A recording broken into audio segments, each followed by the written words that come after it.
Menurut saya, pengusaha itu kalau karena kita orang Bali, Ya, saya mau masukin ini dengan filosofis Ang Ungmang. Ang Ung Mang. Pengusaha itu adalah kreator, Ya, pengusaha itu juga adalah seorang yang harus memelihara ya. dan juga yang harus melebur.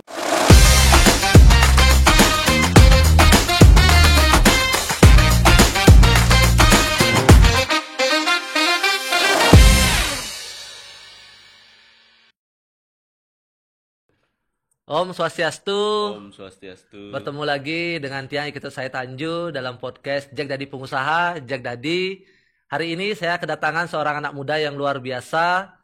Beliau sangat berupaya untuk selalu meningkatkan produknya melalui kemampuan digital, memanfaatkan kemajuan era digital ini sebagai sebuah potensi untuk bagaimana bisa menghasilkan revenue terbaik bagi usahanya.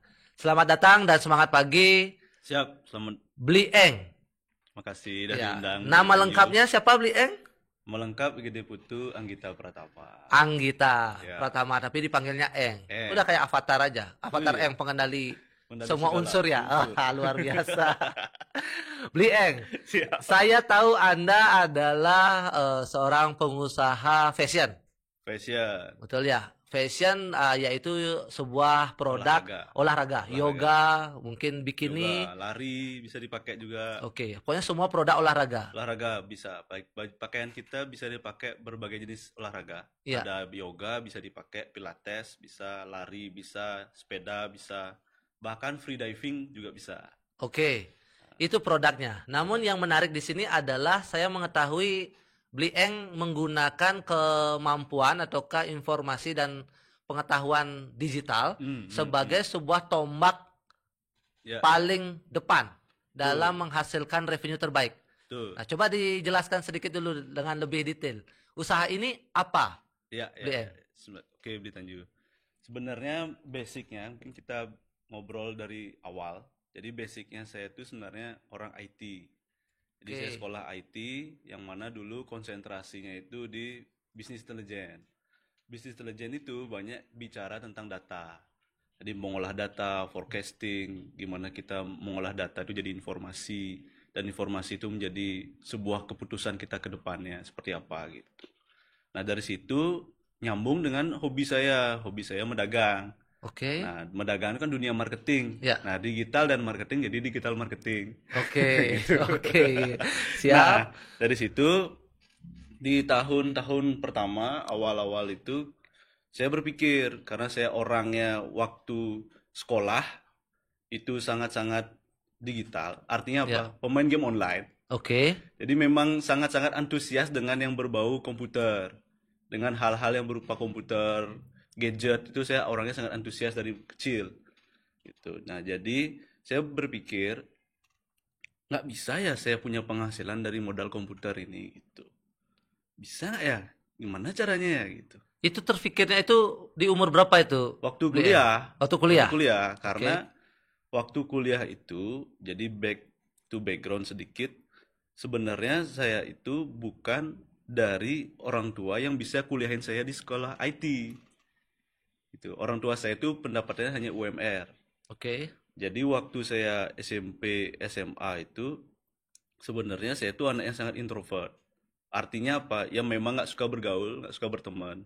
Nah di fase SMA itu saya kepikiran untuk berubah karena ada waktu di mana waktu saya punya teman, sahabat, dia sangat aktif, paskibraka nasional, terus pramuka ikut. Saya tuh nggak ikut. Kerjaan saya tuh sekolah itu sama ke warnet aja. Oke. Main Hobinya game, memang hobinya memang hobinya game itu. online Iya. aja, main Dota 2, main Siap. apa online, game online semuanya gitu. Nah, di momen itu kita papasan nih berdua jalan sama guru. Nah, waktu papasan saya nggak disapa, yang disapa teman saya aja yang terkenal gitu. Oke. Nah, itu men-trigger. Kayak saya mikir apakah saya ini hanyalah bayangan?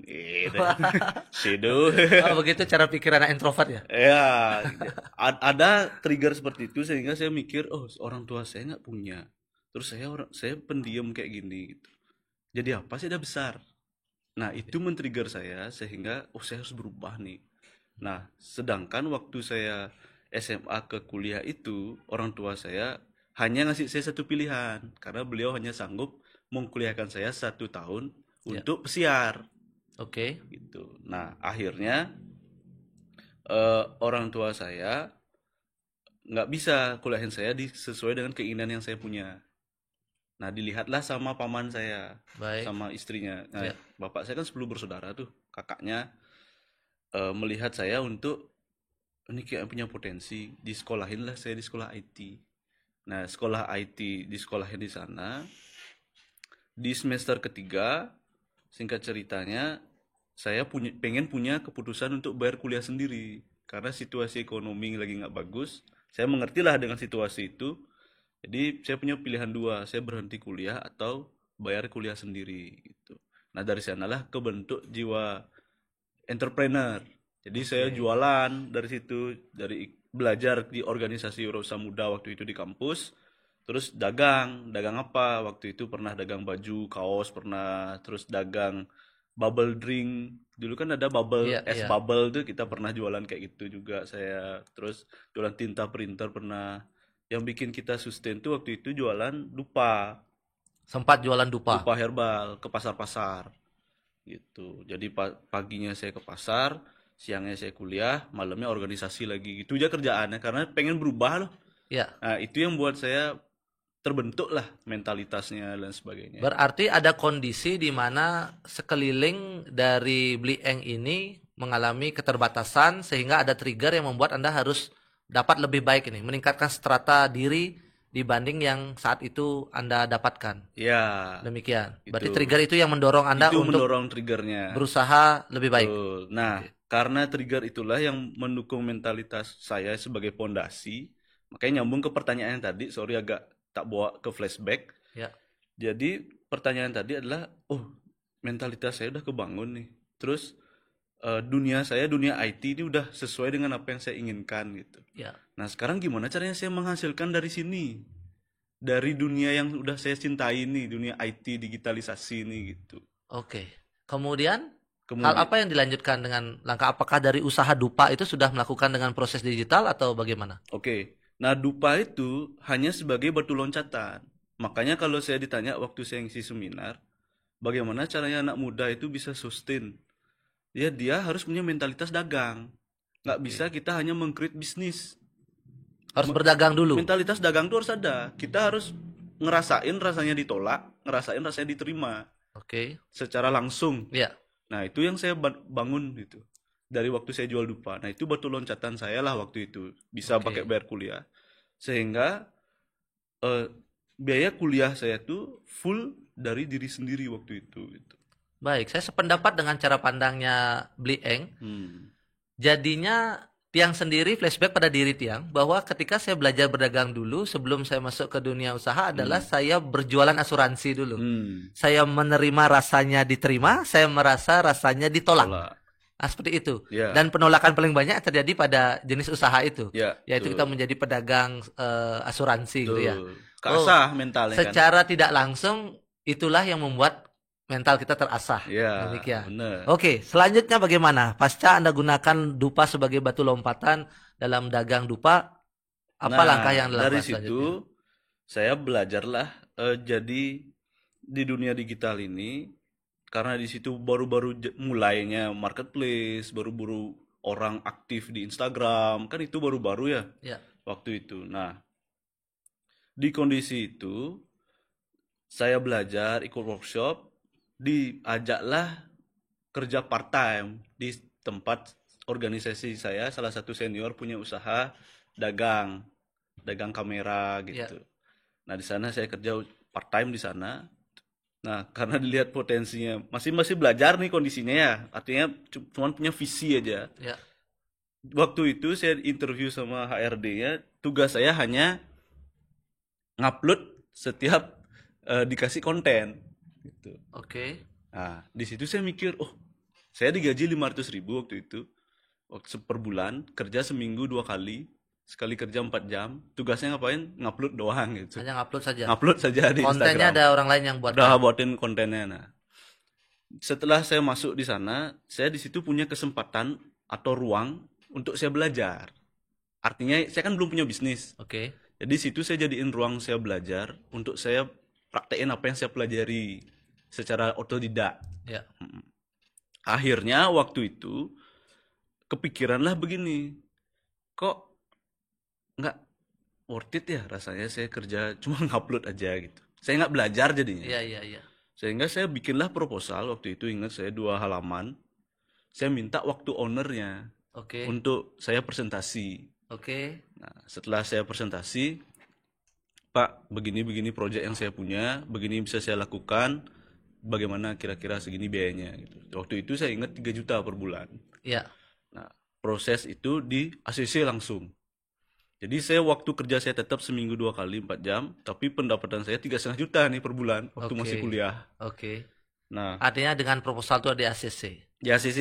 Lalu sebelum lanjut itu apa yang membuat Bli Eng sendiri berani membuat proposal itu dan mengajukan itu? Itu sebuah hal yang tidak terfikirkan, artinya nggak ada rasa takut atau apapun ya terpikir membuat itu kemudian kita ajukan, atau memang ada gejolak dalam diri, berani nggak ya gitu? Oke, Ada nggak demikian oke, rasanya? oke. Nah, saya tuh suka dunia usaha itu.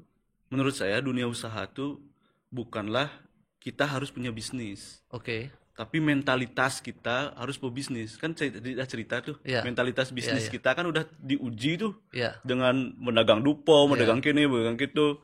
Nah, sekarang kan kita di dunia digital nih, Iya. gimana kan sama aja kayak kita medagang program kan. Iya. Sebenarnya kan seperti itu. Tapi di dalam diri saya mengatakan, oh nggak bisa saya kerja cuman ngupload aja nih gitu. Oke. Karena saya nggak akan belajar apa. Iya, iya, Saya harus iya. jadiin ini sebagai study case saya pertama nih Iya, iya, di iya. sini gitu. Artinya tidak terfikir akan rasa takut atau apapun, yang Anda tahu bahwa ya sudah, saya ingin berkembang dan saya ajukan ini, begitu saja. Iya, iya. Harus ada kesederhanaan cara pikir demikian kalau kita ingin memulai sesuatu. Ya karena kita udah biasa ditolak kan. Oke. Jadi Berarti kalau mulai pun saja ditolak gitu. ya udah nggak apa-apa Oke, gitu. iya, iya. Ya Oke. kan di situ kita belajar kan. Benar, benar. Lanjut, Li Eng. Iya, iya. Setelah itu, setelah Anda akhirnya diterima proposalnya dan Anda menghandle program tersebut. Handle program tersebut. Apa yang tak handle? Instagramnya, content creation, dan sebagainya. Sampai akhirnya yang dulu follower Instagramnya itu 2000. Ya. Di saat saya, waktu itu saya bertahan cuma 6 bulan. 6 bulan saya berhenti, itu udah 12.000 followernya. Organik gitu. Kenapa Anda berhenti? Ya kita kan pengen berkembang. Oke. Ya kan? Artinya pengen berkembang tuh, bisnis saya pertama itu sebenarnya Awatara Studio ini. Oke. Bisnis agensi. Dari situlah saya berkembang. Punya klien lagi, punya klien lagi, punya klien lagi gitu. Case by case lah. Oke. Nah, sampai suatu ketika saya punya pacar Ya. di kampus gitu. Nah, punya pacar di kampus. Nah, di kondisi itu pacar saya juga punya visi yang sama, menjadi pengusaha. Gitu. Menjadi pengusaha. Nah, saya seneng nih kalau punya pacar yang punya visi yang sama. Ya. Gitu. Artinya kita bekerja bersama, visi sama, masalah sayang-sayangan kan jadi bumbu-bumbu aja. Iya, oke. Nah, pada prinsipnya sebenarnya ketika Anda melempar sebuah frekuensi positif, maka yang ditangkap pasti adalah dengan frekuensi yang sama. Sama, law of attraction. Iya, kan Ya, demikian. benar. Jadi tidak ada suatu kebetulan. Betul, Ya, dan setuju. akhirnya Anda mendapatkan orang yang sepemikiran dengan Anda, karena di dalam cara Anda berpikir pun Anda mencari orang yang serupa, kan demikian. Iya, benar. Ya, kemudian singkat cerita, Nah, lalu singkat cerita, pacar saya pengen punya bisnis. Riset lah saya. oke. Riset, demi riset, sampai jam 5 pagi tuh ingat. Saya dapat di Kaskus supplier pakaian olahraga. Nah, di situ saya lihat supplier pakaian olahraga ini kayak menarik nih, harganya bagus nih. Pada waktu itu juga pasarnya nggak besar. Iya. Nah, seperti sekarang kan. Nah, mulai aja deh. Yuk Ini kita tahun berapa? Sebelum pandemi? 2015. Oh, sebelum pandemi. Oh, jauh sebelum pandemi ya. Jauh. Ya, benar-benar. Olahraga tidak se-happening sekarang. Nggak se-happening sekarang. Oke. Baju yoga tuh juga mahal-mahal. Oke. Jutaan gitu. Ya. Nah, saya punya supplier itu, kita modal lah 300.000. Jadi dari uang mahasiswa berapa sih, kita 300.000, kita beli produknya, kita jualin secara offline. Oke. Tapi belum milik saya bisnisnya, saya serahin milik pasar, biar dia punya juga bisnis. Karena saya kan udah punya bisnis jasa nih, Iya. dia juga biar punya bisnis. Nah, akhirnya jalan, dan saya juga terus upgrade ilmu lah, Ya. ikut pelatihan ke sana kemari. Jadi kalau saya berhitung, kuliah tuh saya bayar sendiri itu habis 30 jutaan. Ya. Di dunia digital marketing saya habis 200 jutaan pakai belajar. Wow. Gitu. Anda menghitung nilai yang Anda harus spend untuk menambah kualitas diri Anda jelas. sampai sebesar itu. Jelas. Kalau diingat-ingat dulu apa yang saya dapetin waktu kuliah sampai sekarang, bahkan sampai sekarang gitu. Apa yang saya beli kebanyakan kelas daripada Oke. barang.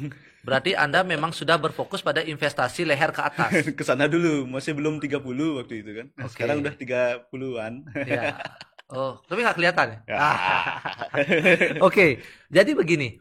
Antara Anda menginvestasikan kualitas diri Anda, artinya investasi leher ke atas, Anda terus belajar, relate dengan pada akhirnya apa yang Anda dapatkan sekarang.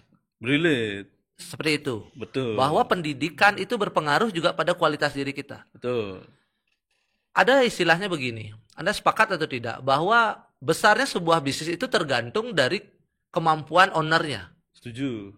Semakin rendah kualitas ownernya, maka kecil pula usaha itu. Ya. Semakin besar kualitas usaha itu, maka Makin atau pintar ownernya. ya semakin besar kualitas ownernya, semakin besar kualitas usahanya. Betul. Itu sependapat Anda dengan cara pikir seperti itu. Sependapat. Maka dari itu kita sebagai ataukah rekan-rekan pendengar yang ingin menjadi seorang pengusaha wajib harus mengisi Harus terus belajar. pengetahuannya dia dulu Betul. tentang apa yang ingin dia jalankan. Betul. Demikian. Oke. Kita harus punya pikiran terbuka. Oke. Gitu. Nah, di situasi itu kita workshop terus. Nah, dari apa yang saya ambil dari pelajaran-pelajaran saya workshop. Ya. Nah, AUM ini tetap bisnisnya kan AUM namanya. Ya. Authentic Unique Manifest artinya kan. Authentic Unique Manifest. Manifest ini adalah usaha di Pakaian olahraga. ini. Oke, yang Anda rintis bersama dengan pacar. Oke. Nah, waktu itu pacar dan saya melihat ada potensi. Kalau saya kan dulu nggak pengen bisnis sama pacar. Ya. Karena akan merembet kemana-mana. Ya. Tapi saya menunggu kedewasaan pacar saya. Oke. Nah, kedewasaan itu dinilai dari mana? Dari dia yang mengajak saya untuk masuk. Oke. Nah, dilihat saya udah terus upgrade ilmu dan potensi bisnisnya makin besar. Ya.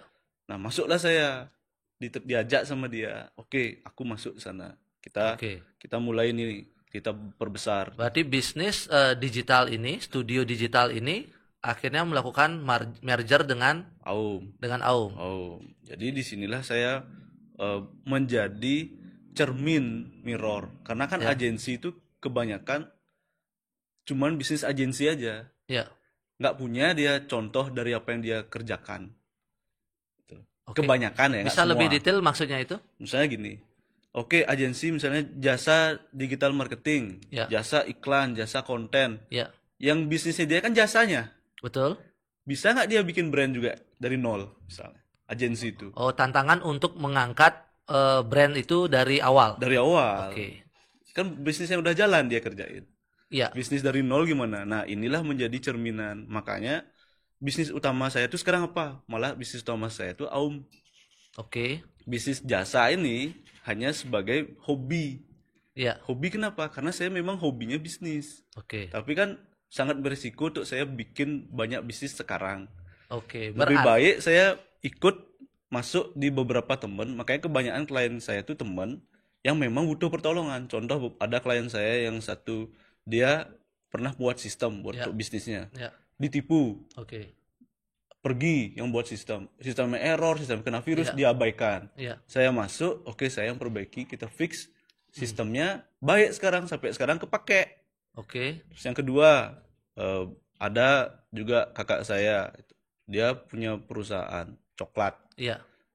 Sudah 3 kali kena tipu staffnya. Gitu. Iya. Nilainya juga lumayan. Nah, saya di sana bantu masuk, bikinin sistemnya dan ngangkat brandnya secara online karena saya melihat perlu peluangnya. Iya. Nah, disitulah keangkat sekarang di secara online-nya. Gitu. Iya. Nah, posisi saya kalau ditanya secara angka, ya jelas banyakan di sini brand sendiri. Di AUM. Di AUM hasilnya. Iya. Di sini bagi saya hobi.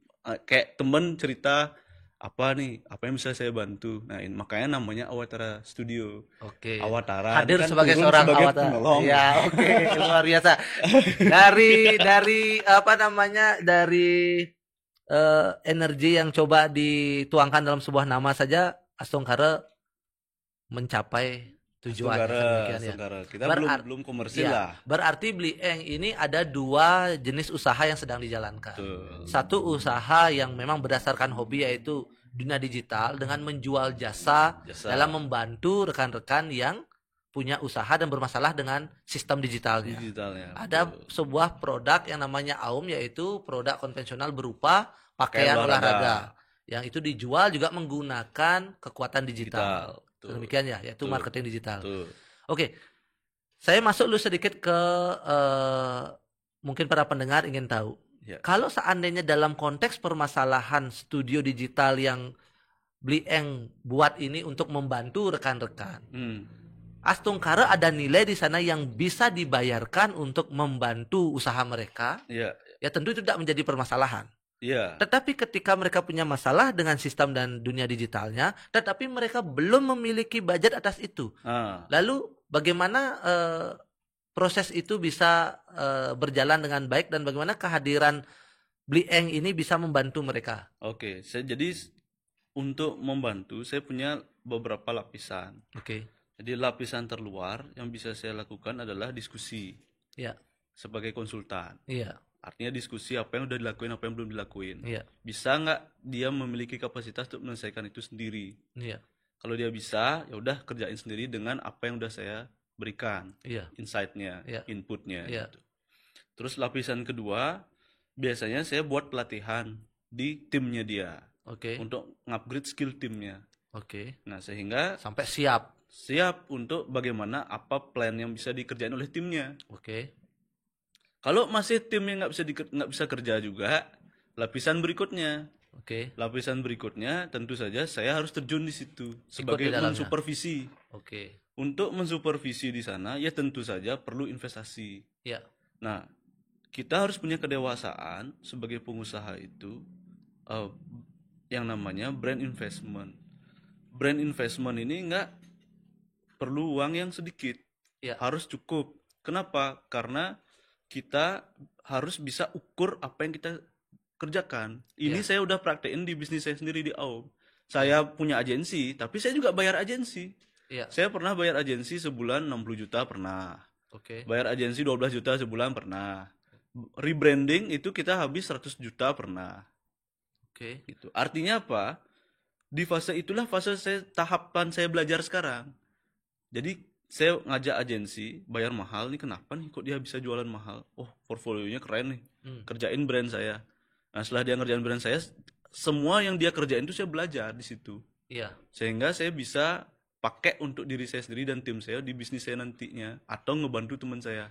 Oke, spill sedikit. Nilai investasi yang Anda gunakan untuk membantu brand Anda itu Anda memang sisihkan dari keuntungan usaha Anda sebelumnya atau Anda ambilkan tambahan investasi untuk membantu usaha Anda dalam bergerak lebih cepat? Oke, ini ngomong finansial ya. Ngomong finansial. Nah, jadi saya tuh punya prinsip, dulu kan pacar nih. Sekarang jadi istri kan. Oke, sudah jadi istri berarti. Ya syukur ya. Syukur ya. Jadi istri nih sekarang, bahasa udah lompat dulu dikit nih timeline ya. Ada di istri sekarang. Jadi saya tuh sama istri punya prinsip kita tuh harus berjalan di atas kedamaian dalam berbisnis. Kedamaian tuh apa sih secara finansial? Kalaupun kita punya hutang, apa yang kita gunakan hutang itu harus berupa aset bisnis misalnya. Dan hutang itu harus bisa dibayar kalau sekarang harus kita bayar. Jadi kita berhutang bukan karena butuh uang.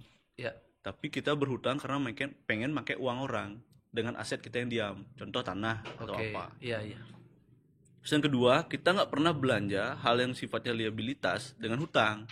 HP, motor, mobil, semua harus cash. Itu kita. Kenapa? Karena supaya kita berada tetap di atas kedamaian itu. Nggak terlalu bablas nanti soal hutang. Karena kalau kita terlalu banyak terjerat hutang, kita nggak damai nih kerjanya semuanya. Nah, jadi apa yang kita investasikan semua adalah berdasarkan cash flow. Gimana kita udah punya kesiapan di sana. Misalnya kita mau rebranding, kemarin kita habis 100 juta. Kita punya kesiapan di sana untuk rebranding brand kita. Karena kita pengen step ahead, lebih tinggi lagi untuk menjadi sebuah brand. Jadi kita udah nggak pengen jadi pedagang lagi nih, kita pengen jadi pebisnis nih. Nah, setelah kita rebranding itu, apa sih yang terjadi? Apa sih? Karena branding ini kan sifatnya look ya. Ya, Nah, kita mendapat partner-partner level atas juga. Contoh misalnya Miss Universe. ya, Miss Universe Indonesia ngajak kita sponsor, kita nggak ada keluar dana.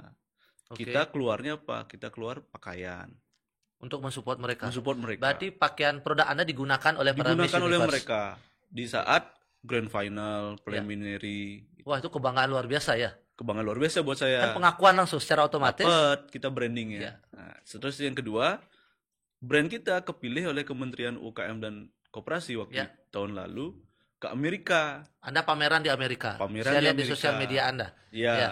itu nggak akan terjadi kalau kita nggak punya brand yang baik. Kita nggak bisa nampilin brand kita dengan baik. Pasti disangka pedagang aja biasa gitu, pedagang baju. Gitu. Oke. Walaupun bisnis saya belum besar, tapi mereka memandang bisnis saya besar. Nah, itu yang kita cari. Itulah branding. Itulah branding. Orang memandang bisnis saya ini harganya satu legging tuh 1 juta, tapi kenyataannya cuma 300.000 gitu. Itulah branding. Itulah branding. Luar biasa. Look gitu. Oke, Bli Eng, artinya dari semua cerita yang Anda sampaikan tadi sangat menginspirasi tentunya bagi seluruh pendengar podcast karena benar-benar rintisan dari nol ya, dari seorang Bli Eng ini yang seorang mahasiswa ataukah merasa permasalahan di sekitarnya menjadi sebuah terinspirasi dan trigger bagi dia untuk melakukan lompatan secara eksponensial dari seorang non pengusaha sekarang menjadi seorang pengusaha. Maka dari itu Bli Eng, menurut Bli Eng pengusaha itu apa sih? Nah, saya suka nih pertanyaan ini. Jadi menurut saya pengusaha itu kalau kita, karena kita orang Bali, saya mau masukin ini dengan filosofis Ang Ungmang. Ang Ungmang. Pengusaha itu adalah kreator. Ya. Pengusaha itu juga adalah seorang yang harus memelihara. Ya. Dan juga yang harus melebur. Sesuai dengan nama usaha Anda. Ang Ungmang. Jadi kita itu adalah seorang kreator, kita juga harus pelihara itu, tapi kita juga harus lebur itu. Kapan waktunya kita melahirkan, menciptakan, kapan kita harus memelihara dan kapan kita harus melebur. Kapan kita menciptakan, melihara dan melebur. Iya. Oke. Kapan kita menciptakan, kita harus mulai sekarang. Iya. Sekarang. Sekarang itu kapan? Yang tadi udah lewat. Oke. Sekarang ini baru lagi. Ya. Sekarang ini detik yang baru lagi. Oke. Jadi sekarang harus kita mulai. Nah, kapan kita memelihara? Sekarang. Sekarang juga langsung kita pelihara bisnis kita. Oke. Sampai kapan? Nah, sampai saatnya dilebur. Oke. Kapan itu dilebur? Hanya kita yang tahu. Siap. Nah, ada 2 fase melebur. Fase melebur yang pertama adalah fase melebur di saat kita sudah siap IPO. Oke. Kita udah melebur sehingga beberapa persentase yang kita punya kita sebar ke masyarakat. Kita udah step ahead, kita udah keluar lah. Iya. Ya, dari perusahaan. Iya. Tapi kita udah punya passive income. Oke. Nah, itu yang sisi positifnya. Iya. Tapi sisi positif yang kedua adalah melebur yang sudah minus. Kalau saya punya prinsip, bisnis yang udah minus, yang sudah tidak bagus, dan banyak virus, tidak profitable, lebih baik cepat dilebur. Oke. Daripada dibiarin terus merenggut kita, sehingga mentalitas kita berubah. Kita juga secara perasaan dan lain sebagainya kita juga berubah. Lebih baik cepat dilebur. Nah, ini sebenarnya keduanya hal yang positif, tapi beda situasi aja. Oke. Gitu. Itu pernah dilakukan? Pernah, waktu saya buka toko di Canggu. Sama. Saya buka toko di Canggu. Saya nggak tahu di Padonan itu saya buka, sebenarnya tempatnya sangat strategis karena di sini ada tempat gym, di sini ada tempat gym juga yang besar, di sini ada studio yoga. Tapi di jalan sini yang ada shortcut baru itu, saya nggak tahu arahnya ini ternyata satu arah jadinya. Jalannya harus ke sini dulu muter ke shortcutnya gitu untuk menuju Padonan dari Brawo. Nah, sebelum itu diberlakukan, kita lumayan tuh omsetnya. Baru buka. Nah, waktu itu diberlakukan udah langsung drop. Padahal kita sewa dua lantai itu. Lumayan niat kita sewa toko. Nah, di situasi itu kita harus cepat memilih keputusan. Karena sulit mendapatkan over kontrak di sana ternyata. Sulit. Karena orang udah mulai berpikir, oh ini nggak worth it nih. Jalurnya nggak bagus nih. Tapi saya bersyukur dapatlah over kontrak itu langsung saya lebur. Rubahlah strategi. Ya. Rubah strategi saya jadinya di Canggu consignment. Oke. Kita dapat tempat yang lebih strategis Ya. dengan risiko yang lebih rendah, profit yang sama. Oke. Gitu. Iya. Profit yang sama. Artinya bukan berarti ketika kita melebur sesuatu usaha kita, kemudian itulah kegagalan. Bukan. Kita berfokus pada solusi lanjutan langkahnya adalah apa gitu. Betul, sebelum benar-benar gagal. Benar-benar gagal itu menurut saya apa? Adalah minus. Beruntungnya saya waktu saya lebur itu saya masih BEP. Iya. Masih balik modal aja, sehingga modal yang balik itu saya bisa pakai untuk strategi yang lain. Oke, Bli Eng. Berarti dalam proses Anda menjalankan usaha ini, saat Anda mengalami minus dalam membangun usaha ini, pilihan kita harus mempertahankan atau cepat memutuskan untuk menghentikan.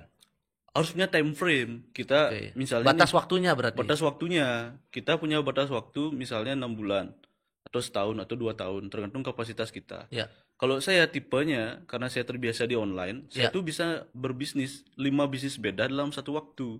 Oke. Di online dulu kita untuk testing produk modal 5 juta kita udah bisa testing 5 produk, yang mana yang jalan mana yang enggak. Oke. Jadi saya tipe orang yang cepat ambil keputusan kalau bisnis ini nggak jalan. Lebih baik kita langsung pivot cepat gitu daripada wah pasti bisa nih pakai optimisme aja Iya. gitu tanpa data. Saya terbiasa kerja berdasarkan data, berdasarkan kerja juga berdasarkan kecepatan. Itu bisa dibawa mengcompare dengan jenis usaha yang non digital atau hanya bisa dilakukan dalam proses usaha digital saja. Cara seperti itu. Dari prinsip digital yang kebawa Ya. sampai kita buka offline ini, akhirnya kebawalah perasaan kecepatan itu. Oke. Jadi cepatlah saya ambil keputusan, oke ini cut. Over kontrak, ambil modalnya, kita pikirin hal yang lain, cara strategi berikutnya gitu. Oke. Jadi saya bukan tipe pengusaha yang terlalu optimis, tapi juga berhati-hati. Makanya saya harus damai dulu nih pikirannya. Ya, harus tenang. Dalam Tenang setiap dulu. keputusan kita harus tenang. Tenang dulu. Nah, itu yang makanya saya bilang melebur nih yang paling sulit. Ya. Memelihara lebih mudah karena udah bagus, udah sustain jalannya. Menciptakan lagi lebih mudah. Menciptakan lagi lebih mudah. Berapa kita bisa punya bisnis. Tapi melebur nih susah karena melebur kan banyak sisinya gitu. Iya, iya. Nah, melebur yang saya bilang yang paling mantap itu target utama saya adalah melebur saya udah nggak lagi ada di bisnis itu.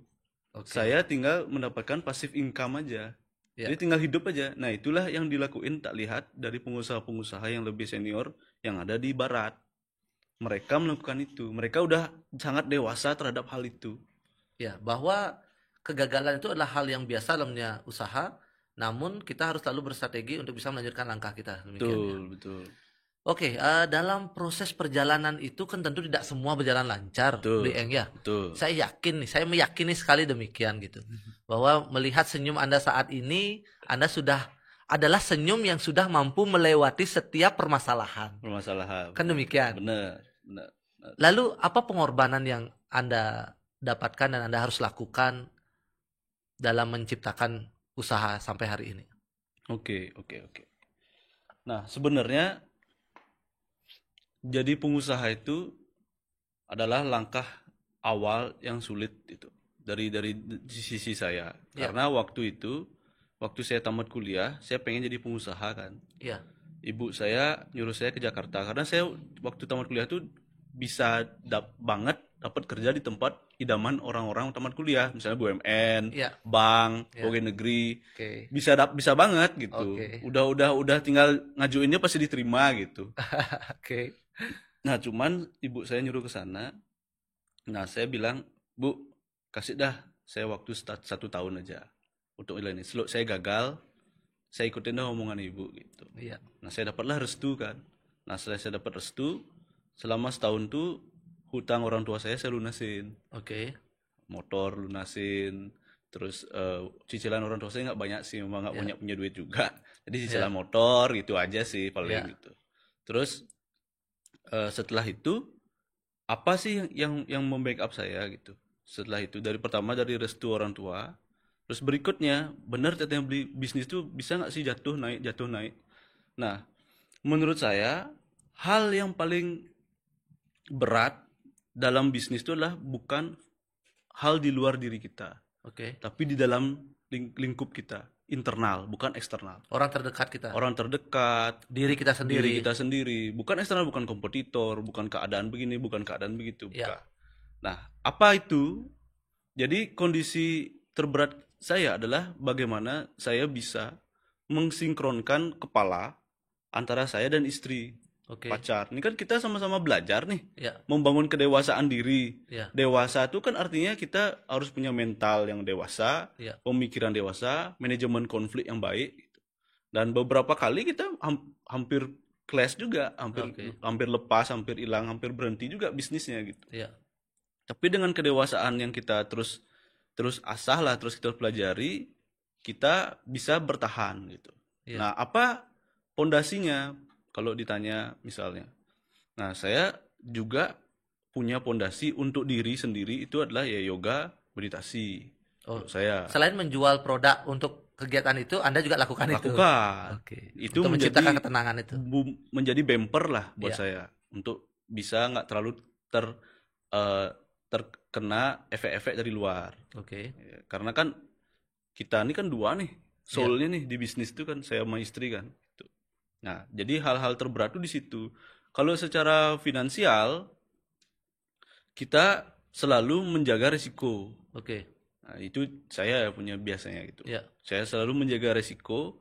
Bagaimana kalau kita ambil keputusan ini, apa nih ininya backupnya? Oke. Ambil keputusan ini apa backupnya? Ambil keputusan ini apa backupnya gitu. Berarti selalu harus ada backup. Selalu. Dalam setiap potensi yang kita coba lihat, harus ketika ini terjadi, Selalu ada backup. harus ada backup. Harus. Kalau kita nggak punya backup, nggak usah ambil keputusan. Oh, demikian. Jalanin bisnisnya lagi. Oke. Belum saatnya nih kita gitu. Oke. Kalau saya makanya saya nggak apa-apa orang lain bilang, oh kamu pengusaha yang lambat, nggak apa-apa. Oke. Saya bukan pengusaha yang lambat, kelihatannya aja gitu. Tapi saya seperti bebek, kakinya di bawah nggak ada yang lihat, kita lagi kerja Iya, keras. terus bergerak. Di luar kita tenang-tenang aja. Iya, Nah nanti di saat momentum itu tiba, kan setiap manusia punya momentumnya masing-masing. betul. Saat momentum itu tiba, kita udah siap. Kan keberuntungan tuh di saat kesempatan datang dan kesiapan. Iya, Nah, kesempatan datang kita nggak punya kesiapan gimana? betul. Ya kan? Betul. Jadi kita siapin dulu diri nih. Walaupun bisnis kita belum, siapa tahu. Karena kita udah beberapa kali, kayak misalnya ke Amerika kebuka pintunya. Kita sekarang mau ke Malaysia sama Singapura pasarnya. Habis itu kita ke India. Baik. Ini kebuka dulu pintunya. Nah, setelah kebuka pintunya, kita siapin diri kita nih. Nah, nanti momentum datang, siapa yang tahu kita tiba-tiba ada investor, Iya, iya. modal besar, Kita harus siap dengan itu. ngebum, bikin pabrik lagi. Gimana Oke. caranya ngebesarin brandnya? Gimana caranya? Baik. Selain di Bali sendiri yang Iya. menggunakan produk Anda, di mana lagi produk Anda ini terjual? Iya, jadi selain di Bali, seluruh Indonesia udah pakai. Oke, berarti mengirimkan ke Ngirim ekspedisi. keluar, ekspedisi. Kebanyakan customer kita kan Jakarta. Ya, itu dikirim dengan cara? Ekspedisi online semua. Oke, Online semua. berarti menggunakan ekspedisi untuk Ekspedisi. mengirim. Nah, itu pondasi kuat kita di situ. Oke. Pasar kita nggak terbatas di Bali aja. Di Indonesia sudah masuk. Indonesia udah masuk. Di luar negeri? Bahkan kita juga nggak pengen hanya terbatas di Indonesia aja. Iya. Nah, sekarang udah sangat mudah kita bisa jualan ke Malaysia dan Singapura. Oke. Kita mau ke sana sekarang. Nah, lalu produk Anda diproduksi di mana, Bli En? Tetap di Tabanan. Anda punya sendiri Punya. garmennya Iya. atau Anda kerjasama? Punya sendiri. Punya sendiri. Ya. Kapan Anda memutuskan untuk membuat garmen Anda sendiri? Di saat partner kita yang di Jawa Ya. tidak bisa quality control dengan baik. Sebenarnya kalau disuruh milih mana lebih enak dikerjain sama orang lain apa sendiri? Orang lain. Iya. Kita tinggal modal laptop aja, ting ting ting order masuk, ting ting Iya, ting iya. kirimlah ordernya nih ke produksi ngirim. Iya, iya. Kan enak banget. Iya. Jadi waktu itu quality controlnya nggak bagus. Nah disinilah kita belajar. Oh ternyata harus kita kontrol sendiri nih produksinya gitu. Nah Oke. step by step lah kita investasi. Mesin jahit dulu satu, mesin print, mesin jahit tambah lagi, mesin jahit tambah lagi. Wah, luar biasa ya. Berarti hulu hilirnya sudah disusun sekarang. Lagi disusun. Belum semua, terjadi. belum semua berarti. Tapi setidaknya produksi sudah dilakukan. Produksi sendiri, marketing sendiri, Oke. toko ada, branding.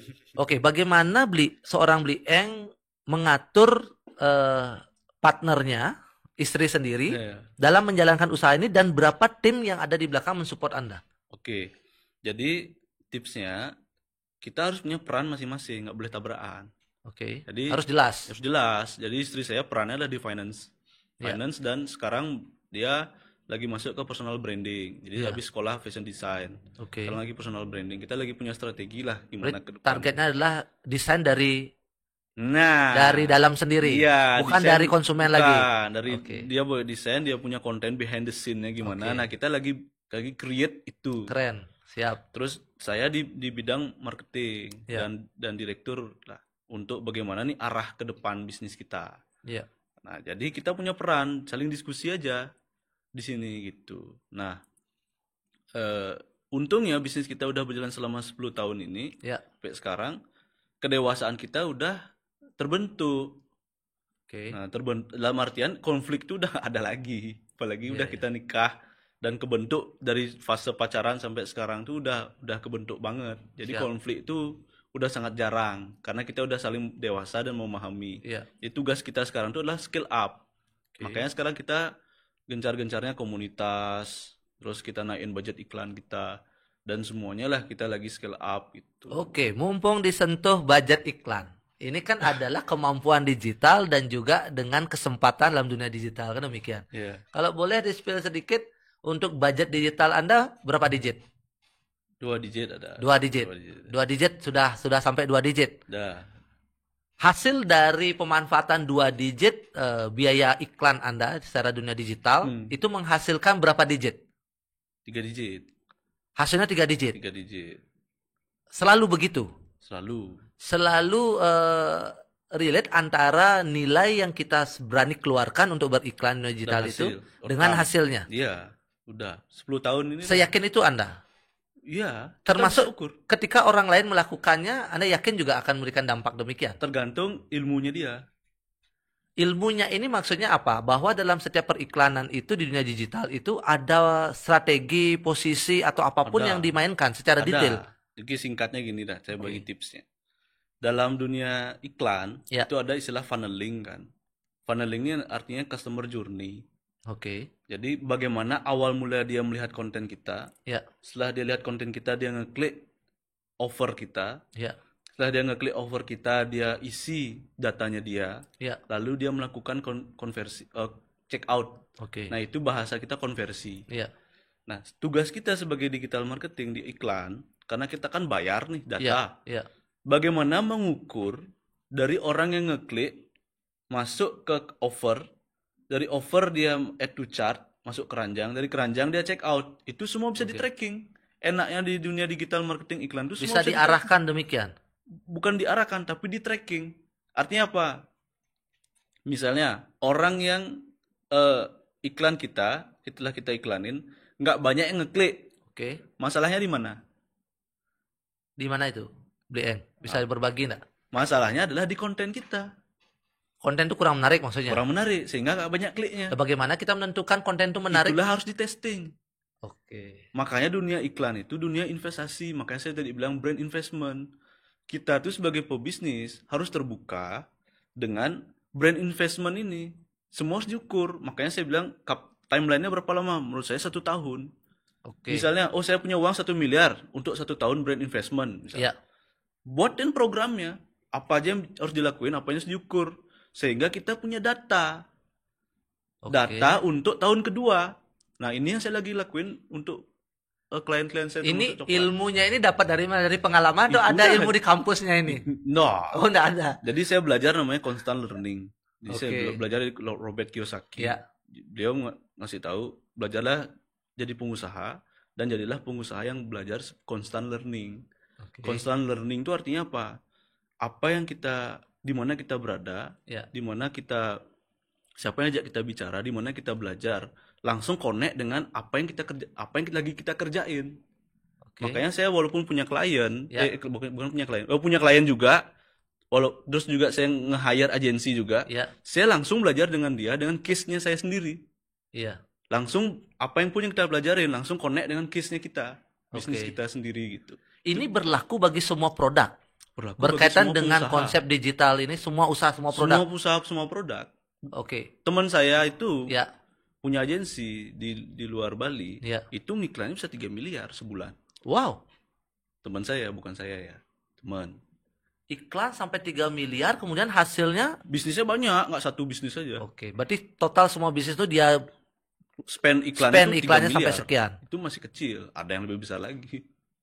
Belum belum kita ngomongin di barat lagi misalnya. Iya. Artinya kalau itu tidak benar-benar tepat kita analisa datanya, caranya, strateginya, Benar. itu akan menjadi uang terbakar begitu saja. Uang terbakar. Nah, cuman kita kan ada namanya constant learning itu. Iya, Dari constant learning itu misalnya kita anggaplah investasi 1 tahun 1 miliar. iya, Dari uang 1 miliar itu kita harus kita harus punya learningnya, data learningnya. Kayak AI sekarang. AI Iya. itu kan terbentuk dari data learning. iya.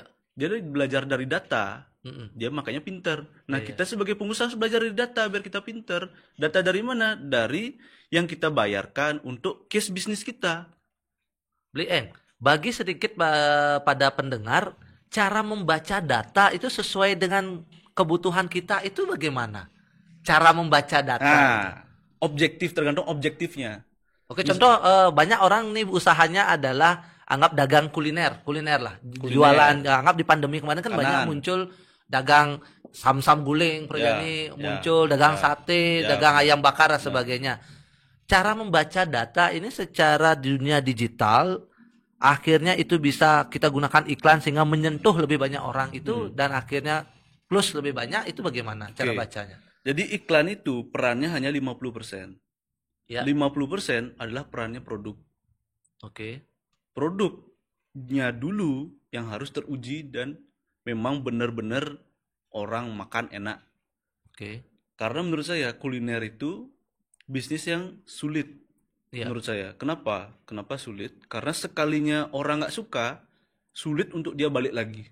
Oke. Sekalinya dia nggak suka, walaupun itu ternyata kesalahan chef kita pada waktu hari itu aja gitu. Iya. Padahal Bisa itu udah aja perbaiki. Padahal dia harus perbaiki besoknya gitu. Makanya kalau saya ditanya gimana caranya kalau udah terjadi hal kayak gitu, di saat kita testing produk kuliner, ganti brand, ulang aja udah daripada kita paksain. Oke. Ini kita ngomongin produk nih. Iya. Yang kedua, baru kita ngomongin marketing. Kalau secara organik aja produk kita tuh dicari, misalnya kayak kakak saya ada punya bisnis burger Iya. di Dalung. Dia burgernya hanya pakai rombong aja Iya. di depan rumah, di samping rumahnya dia, Iya. di tanah kosong punyanya dia juga gitu. Nah, di komplek perumahan. Selama berjalan biasa aja penjualannya gitu. Biasa aja penjualan. Padahal dari sisi rasa saya kan udah nyobain juga, itu enak gitu. Rasa westernnya dapet gitu. Iya. Saya memang suka burger gitu. Nah, terus ada momen di mana salah satu momentumnya ada salah satu reviewer yang nge-review burgernya dengan point of view aja. Biasanya kan kalau reviewer tuh diliatin orangnya makan, enak, jelasin storytelling. Nah, ini storytellingnya face over, tapi videonya tuh hanya point of view burgernya aja gitu. Kelihatannya enak di kamera. Setelah itu terjadi, ternyata penontonnya 3 juta di Instagram dan sekian di atas 3 juta di TikTok. Oke. Itu setiap hari sold out sekarang. Dan iya, kakak saya lagi bikin restoran di Canggu. Wah, luar biasa. Nah, Itu kemampuan digital ya. nah apa yang terjadi? Kenapa bisa sold out tiap hari? Berarti makanannya teruji. Oke. Produknya udah teruji. Tinggal marketing untuk nge-boostnya aja nih. Nah, setelah di-boost, tambah meledak lagi. Nah, banyak yang seperti itu di dunia makanan. Makanya makanan tuh ada 2 fasenya. Dia mati cepat atau hidup lama gitu. Oke. Kalau karena makanya banyak pengusaha-pengusaha makanan yang legend berketurunan demi keturunan kan Masih tetap ada. masih tetap ada ya karena dia dapat sukses itu rumusnya. Oke, bisnis makanan itu resikonya di situ ya. Di situ menurut Cepat saya mati, cepat atau mati bertahan lama. atau hidup lama. Oke. Berarti tinggal kita pilih saja. Pilih saja. Kalau memang nggak teruji produknya, mending matiin sekarang. Ganti aja produk yang lain. Ganti buat brand, ganti lain. produk. Supaya orang nggak melihat impresi karena dunia online kan itu juga impresi. Itu pernah Anda lakukan mengadvise seseorang yang ada di usaha kuliner demikian atau hanya sudut pandang saja? Pernah. Jadi ada yang nanya, kalau menurut saya lebih baik rebranding aja. Kalau saya punya teman, dia punya restoran. Saya audit laporan keuangannya. Minus dan Pak Pok aja terus. Iya. Minus Pak Pok. Iya. Ji, karena lebih tua daripada saya, lebih baik nih kita tutup aja. Kita ulang aja, konsep ulang lagi. Oke. Karena ini operasionalnya terlalu tinggi. Batas hariannya nggak tercukupi. Iya. Mau di onlinein juga udah terlambat karena cash flow-nya nggak cukup. Iya. Ya kan? Kalau kecuali memang punya modal dan memang punya signature produk yang memang orang cari itu karena apa? Misalnya kayak kakak saya burger. Oke. Orang memang nyari burger, tapi setelah itu upselling kakak saya jualan french fries, Iya. jualan minum, itu kan upsellingnya gitu. Iya. Nah, ini belum ketemu signature-nya. Mending kita ulang aja nih. Konsepin ulang aja gitu. Oke. Dari nol aja udah dengan modal yang sisa. Ada solusi yang begitu ya? Berarti ya. Saya selalu gitu kalau sama bisnis kuliner. Makanya kalau saya dulu waktu Covid juga pernah jualan, nyiptain produk kuliner namanya rendang, tapi rendangnya dari daun singkong. Itu ibu saya kan pintar masak. Nah, tugas saya adalah hanya menyebar rendang itu ke 6.000 orang. Secara digital. Secara digital atau organik, 6.000 orang. Setelah itu tersebar 6.000 orang, berapa orang yang nelpon balik? Oke. Untuk beli lagi, nggak tahan, pengen nyoba lagi, pokoknya yang pengen makan lagi gitu. Iya. Kalau nggak tercapai 3.000 orang, berarti bisnis ini saya nggak saya jalanin lagi gitu. Oke. Kalau di atas 3.000 orang, oke lanjut kita. Nah, ternyata yang nggak bikin lanjut tuh yang produksi. Ibu saya jahit sekarang di tempat saya. Oh gitu. Iya, ternyata bukan rendangnya yang masalah. Bukan. Tapi untuk mencapai 6.000 itu Anda gunakan strategi digital itu? Strategi digital, organik, kita bagi, kita jual murah aja kayak tester. Oke, tes pasar dulu Tes berarti. pasar. Harus selalu ada kesempatan Harus untuk ada melakukan kesempatan tes pasar. karena memulai dari kecil dulu. Kalau kita langsung bikin restoran untuk testing produk kita yang belum teruji, Iya. teman saya udah ada yang minus 200 juta. Udah buka resto langsung udah pede dah dia kayak rame nih. Ternyata nggak jalan juga. Gitu. 200 juta testing. Makanya saya bilang tadi, saya bisa jualan 5 produk yang berbeda cuman dengan modal 5 juta. Ada orang juga bisnis 200 juta bisa gagal juga. Jadi bisnis itu bisa gagal. Betul. Nah, yang penting kan kita mitigasi risikonya. Iya. Kalau bisa memang modal seminim-minimnya, penghasilan sebesar-besarnya, kan demikian. Dan dunia digital menjawab itu sekarang? Tidak juga? Tidak. Oke. Di dunia digital kita mancing ikan harus dengan modal yang besar. Kalau mau dapat modal besar, makanya teman saya untuk dapetin omset sekian puluh miliar harus ngiklan 3 miliar. Oke. Wow, luar biasa ya.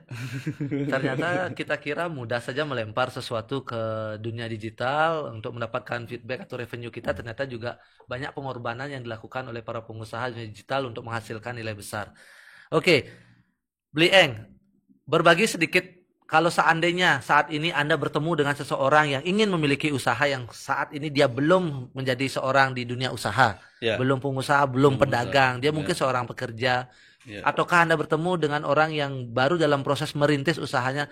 Apa kira-kira solusi saran Anda kepada mereka dalam dunia pengusaha ini? Oke. Jadi kita harus punya dulu prinsip bahwa jadi pengusaha tuh nggak harus punya produk sendiri. Oke. Jadi kita harus punya mental pengusaha. Apa itu mental pengusaha? Mental pengusaha adalah apapun yang dia kerjakan harus 100%. Jangan apa yang dia kerjakan ya udah ini aja sesuai dengan gajinya. Oke. Makanya saya benar-benar suka dengan pendapatnya Jack Ma. Dia bilang sebelum umur kita 30 tahun yang kita kejar bukan pekerjaannya apa, tapi bosnya siapa.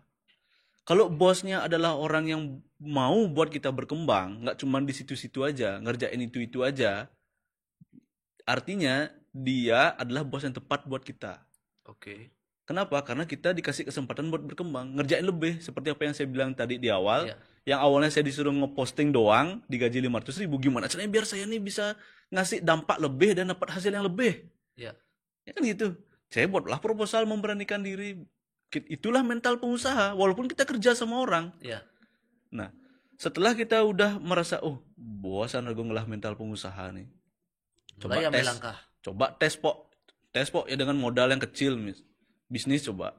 Setelah tes pok bisnis, belum nih, oke, kerja lagi sama orang apa-apa, dapetin lagi momentum itu, sampai akhirnya kita dapat, inilah jalan saya ternyata gitu. Entah itu kita kerja sama orang mendapatkan posisi yang sangat strategis, buat kita lebih bergairah, karena mentalitas pengusaha kan bergairahnya kalau dikasih tantangan. nggak bergairah dikasih input data aja tiap hari Betul. gitu, nggak bergairah dia harus dapat tantangan kerjaan lebih.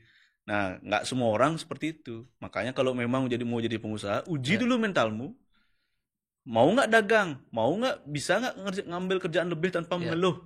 Bisa nggak kerja 100%? Kalau belum bisa, jangan dulu. Oke. Itu sarannya berarti. Itu sarannya untuk memulai nih ya. Iya. Untuk memulai. Berarti dia harus melatih dirinya berdagang dulu, latih mentalmu, kemudian belajar dengan siapapun Betul. untuk memperkuat dirimu dulu. Betul. Setelah itu udah terbangun, baru belajar cash flow. Oke. Kebanyakan pengusaha, mau itu dia expert, mau itu dia senior, mau Ya. dia hebat, Ya. kebanyakan dia runtuh karena nggak bisa ngelola uang dengan baik. Mulai cash flow-nya. Ngelola cash flow dengan baik. Memang cara mengukur kesehatan sebuah perusahaan itu lihat cash flow-nya. Cash flow-nya tuh Kecil itu bukan berarti rugi, dapat jualan banyak belum tentu untung. belum tentu Kalau tuh. cash flow-nya nggak benar Kalau gitu ya. cash flow-nya nggak benar, tergantung bagaimana kita membagi keperluan pribadi dan perusahaan. Dan sekarang Bli Eng sendiri melihat bagaimana peran anak muda kita dalam dunia era digital ini. Ketertarikan mereka ini apakah sudah terarah menjadikan dunia digital ini sebagai sebuah senjata baru untuk meningkatkan kualitas diri mereka, atau malah era digital ini masih termanfaatkan hanya untuk sebuah kepuasan dan kesenangan ego saja? Oke, bagus nih pertanyaan ini. Jadi eranya sekarang kan dulu saya bilang kaskus nyari supplier ya. Iya. Jadi era itu habis itu era marketplace, era sosial media. Sekarang era social commerce. Oke. Sangat-sangat mudah kita mendapatkan uang sekarang sebenarnya di dunia digital. Contoh kakak saya yang waiter, dia hanya iseng beli helm untuk anaknya. Ya. Ternyata helmnya itu ada yang jual di TikTok. Nah, dia buat konten anaknya pakai helm itu dengan mention toko yang ada di TikTok sebagai afiliator. Ya. Ternyata yang nonton 1 juta 2 juta. Oke. Satu bulan dia dapat profit bisa 13 juta sampai 17 juta. Profit bersih dari TikTok. Iya.